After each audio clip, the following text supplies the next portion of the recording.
Ele não tinha nada, e ainda assim foi a única pessoa que estendeu a mão. Numa noite fria, em meio à pressa e à indiferença da cidade, um morador de rua mudou o destino de um estranho com um simples gesto. E o que aconteceu depois, ninguém poderia prever. Se você ama histórias que tocam o coração e fazem refletir, se inscreve no canal e ativa o sininho para não perder nenhuma. Aqui, os finais felizes têm um preço, e você nunca vai adivinhar qual é. Era uma tarde de sexta-feira, cinzenta e abafada, típica do fim de verão nas grandes cidades. As calçadas ferviam sob os pés apressados dos transeuntes. Carros buzinavam em descompasso, como se protestassem contra o caos urbano. Entre rostos ocupados e olhares distraídos, caminhava André. Terno amarrotado, gravata frouxa, alma exausta. André já tinha conhecido dias melhores. Fora diretor de marketing em uma multinacional, tinha um apartamento confortável, uma agenda lotada de compromissos e um cartão de crédito que não conhecia limites. Mas naquela tarde, ele só tinha consigo uma pasta de currículos e uma expressão de desânimo. O desemprego batia à porta havia meses, e os boletos pareciam se multiplicar como pragas. Depois de mais uma entrevista frustrada, ele parou diante de uma padaria de esquina. Não tinha dinheiro nem para um café. Olhou o movimento pela vitrine e suspirou. Sentou-se no degrau da calçada, abaixou a cabeça e sentiu o peso do mundo sobre os ombros. Foi então que ouviu. "Tá tudo bem, senhor?" Ergueu os olhos devagar e viu um homem sujo, de barba desgrenhada, roupas gastas e olhos incrivelmente vivos. Trazia um saco plástico com latinhas e um copo de café pela metade. "Desculpa incomodar. Vi o senhor aí e..." Pareceu triste. "Quer um gole?" André hesitou. Quase recusou por orgulho, mas alguma coisa naquele olhar sincero o desarmou. "Obrigado. Aceito sim, João." Era assim que se chamava.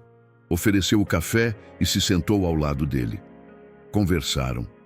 Primeiro sobre o calor, depois sobre futebol. Aos poucos André foi se abrindo. Falou da demissão, do fim do casamento, da frustração. João ouviu com atenção sem interromper. "Sabe, doutor", disse João, "a vida é que nem o metrô. Às vezes a gente perde o trem certo, mas acaba entrando num que leva para um lugar melhor. Só precisa não desistir da estação." A frase, tão simples, tocou fundo. André sorriu. Pela primeira vez em semanas, sorriu de verdade. Na despedida, João entregou a ele uma moeda de R$1.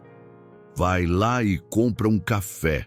Não pelo café, mas para lembrar que amanhã pode ser melhor." André recusou. "Eu não posso aceitar." "Pode sim, não é esmola, é presente." A moeda quente do bolso de João foi guardada no paletó de André como se fosse um talismã.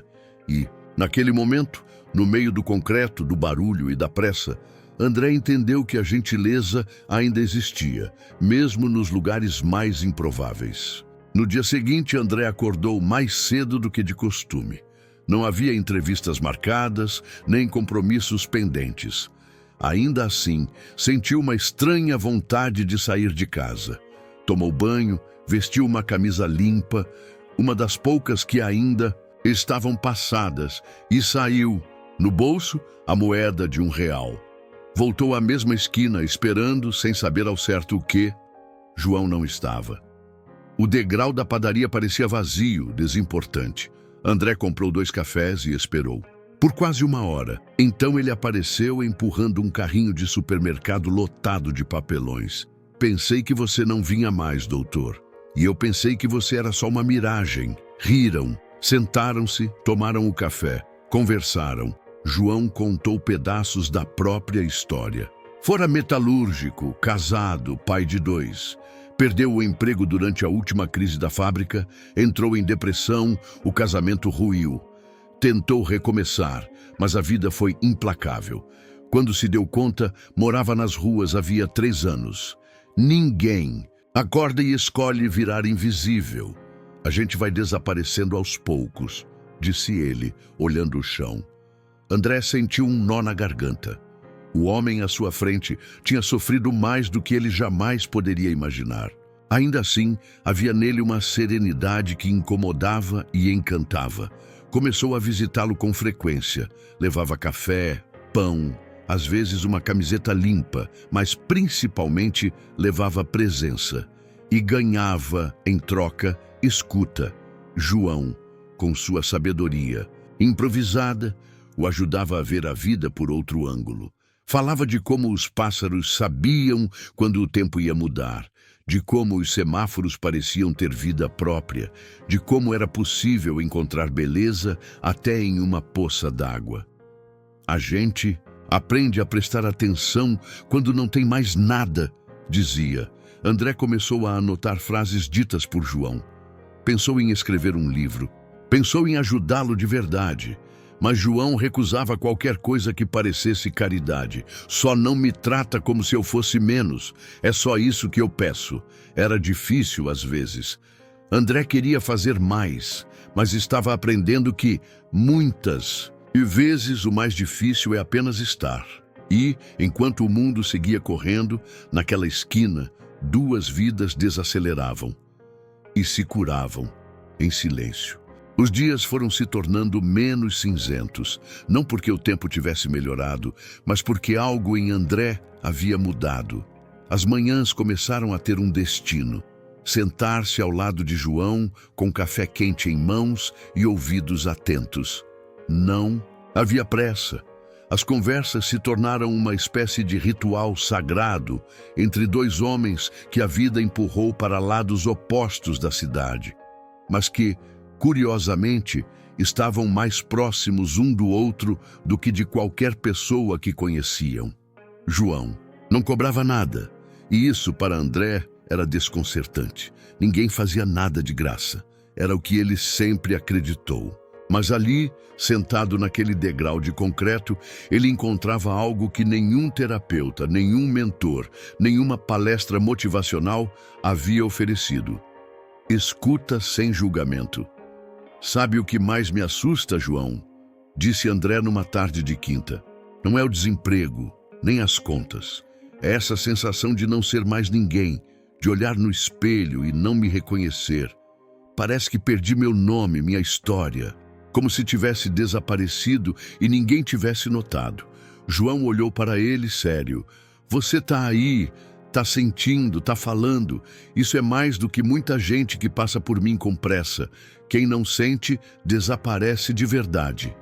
André se calou. Sentia vergonha, mas também alívio. João não era um coach barato tentando vendê-lo esperança. Era um homem que perdera quase tudo e ainda assim mantinha algo que André julgava extinto: humanidade. Naquela semana, André começou a levar pequenas coisas para João: um par de meias novas, um caderno em branco, um pacote de bolachas recheadas. João agradecia, mas sempre com um olhar de "você não precisa". E um dia ele disse: não me traga o que te sobra, traga o que te faz pensar. André então começou a escrever. No caderno, eu todos os dias escrevia sobre o que sentia e lia para João. Páginas e mais páginas de desabafos, lembranças, frustrações. João ouvia, refletia e às vezes dizia algo como: isso aí parece saudade de você mesmo. A frase ficou martelando. Era isso mesmo. Ele estava com saudade do homem que um dia teve propósito. Mas nem tudo eram conversas profundas. Às vezes, falavam de besteiras, do cachorro que passava com a língua de fora, da moça que tropeçava sempre no mesmo degrau, da gaita que João ganhou de um músico bêbado e não sabia tocar. Vai aprender? Perguntou André rindo. Não. Prefiro ouvir o silêncio. Ele me respeita mais. Foi nessa época que uma jovem chamada Clara, estudante de jornalismo, passou a notar a amizade entre os dois. Sempre via João no mesmo lugar. E agora havia um homem bem vestido ao lado dele, rindo, ouvindo, comendo pão na chapa. A cena era estranha, bonita, viva. Clara se aproximou. posso conversar com vocês? João fez sinal para que ela sentasse. André hesitou, mas João o tranquilizou com um olhar. Estou fazendo uma crônica para o jornal da faculdade. E vocês... Bom, vocês são um enigma. O que um executivo e um morador de rua têm tanto para conversar? João sorriu. Estou dando aula e ele está me ensinando a desaprender. Clara ficou intrigada. Passou 2 horas ali com eles fazendo perguntas e notando. João contou histórias da infância no interior, da metalúrgica, da vida antes da rua. André, mais reservado, contou de sua queda. Demissão, separação, angústia. Ao final, Clara prometeu que faria justiça à história. 3 dias depois, uma crônica intitulada O Herói Invisível da Cidade apareceu na editoria local de um grande portal online. Clara havia conseguido que o professor encaminhasse a matéria para uma jornalista do Estadão que adorou o texto e publicou. Na manhã seguinte, pessoas começaram a parar diante de João, algumas apenas para agradecer, outras para deixar frutas, livros, até flores. Crianças passavam e acenavam. Um idoso levou uma cadeira de praia, para você não ficar mais nesse degrau duro. João virou símbolo, mas ele não queria isso. Eu não sou herói. Sou alguém que ainda escuta. Um repórter de TV apareceu. João recusou entrevista.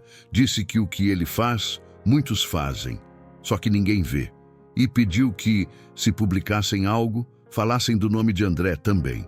André, por sua vez, ficou em choque. Ver sua amizade com João exposta daquele jeito o deixava desconfortável. Mas havia algo bonito em tudo aquilo. O mundo, pela primeira vez em muito tempo, estava olhando para o lugar certo. Na semana seguinte, João não apareceu. André estranhou.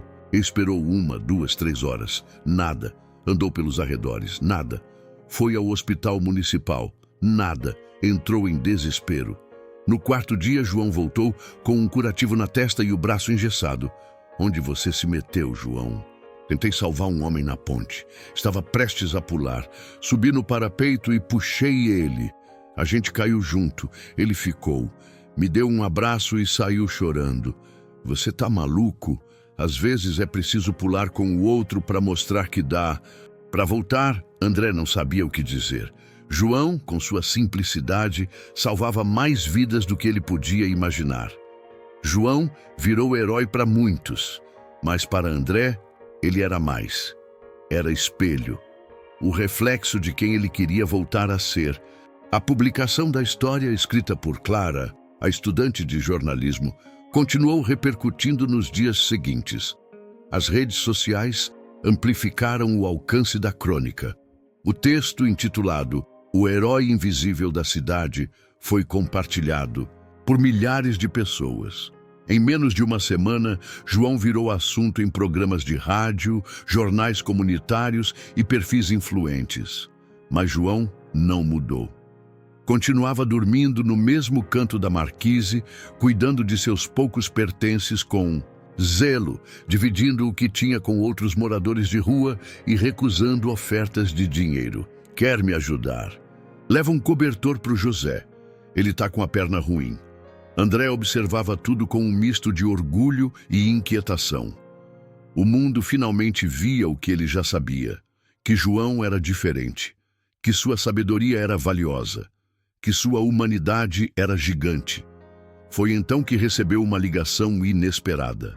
Uma ONG que trabalhava com reintegração social de moradores de rua queria oferecer a João uma vaga em um programa especial. Moradia assistida, atendimento médico, acompanhamento psicológico e até uma bolsa para que ele pudesse retomar os estudos ou iniciar um projeto pessoal. André levou a proposta a João, entusiasmado. João, isso pode mudar tudo para você. João ouviu calado. Depois de um longo silêncio, respondeu: eu vou pensar. No dia seguinte, não apareceu na esquina. André ficou preocupado. Procurou nos arredores, nos abrigos, nos hospitais. Nada. Durante 2 dias, João parecia ter sumido do mapa. No 3º dia, Uma carta foi deixada no degrau da padaria, dobrada em 4, com o nome de André rabiscado. A carta dizia: Amigo, obrigado por me mostrar que ainda existe luz nesse mundo. Mas eu preciso tomar minhas próprias decisões. Antes de aceitar qualquer ajuda, preciso sentir que não estou fugindo de quem sou. Talvez um dia eu volte, talvez não. Mas saiba que você me salvou quando ninguém mais via que eu ainda existia. Com carinho, João. André leu a carta 3 vezes. Sentiu um aperto no peito, uma lágrima no rosto e um calor estranho na palma da mão. Retirou do bolso a moeda de R$1, agora gasta, mas ainda brilhando. Guardou de novo, como um lembrete da gentileza, do inesperado e da esperança. Meses depois, André conseguiu um novo emprego. Não era o mesmo salário nem o mesmo cargo, mas era uma nova chance. Também voltou a escrever. Inspirado por João, publicou um livro de crônicas chamado Corações nas Esquinas. O prefácio era dedicado a um amigo invisível que me enxergou quando eu mesmo não conseguia. O livro vendeu modestamente, mas tocou muita gente. Leitores mandavam mensagens contando suas próprias histórias de encontros inesperados, de gentilezas anônimas, de vidas transformadas por pequenos gestos. André também começou a fazer algo novo. Todas as sextas-feiras deixava 2 cafés na mesma esquina onde conheceu João. Um para ele, um para alguém que estivesse precisando. Às vezes, ninguém aparecia. Às vezes, sim. E quando aparecia, André sentava e ouvia. Não dava conselhos, só escutava. Um dia, um jovem em crise sentou-se ao seu lado. Chorava baixinho. André não perguntou o motivo. Apenas ofereceu o café e disse: Às vezes, tudo que a gente precisa é alguém que olhe para a gente como se a gente ainda existisse. E naquele momento André compreendeu. João podia ter partido, mas o eco de sua gentileza ainda ressoava. Em cada esquina, em cada conversa, em cada gesto simples de alguém que escolhe, mesmo em silêncio, fazer a diferença. E aí, o que você achou dessa história? Difícil não se emocionar com gestos tão simples que mudam tudo, né? Aqui no canal, cada história traz uma lição, às vezes de esperança, às vezes de dor, mas sempre com algo para mexer com a gente. Se essa história te tocou, eu te convido a assistir a próxima. Ela pode te surpreender ainda mais. E claro, deixa seu like, comenta o que você faria no lugar dos personagens e compartilha com quem precisa de uma boa história. Hoje, afinal, aqui, os finais felizes têm um preço e você nunca vai adivinhar qual é.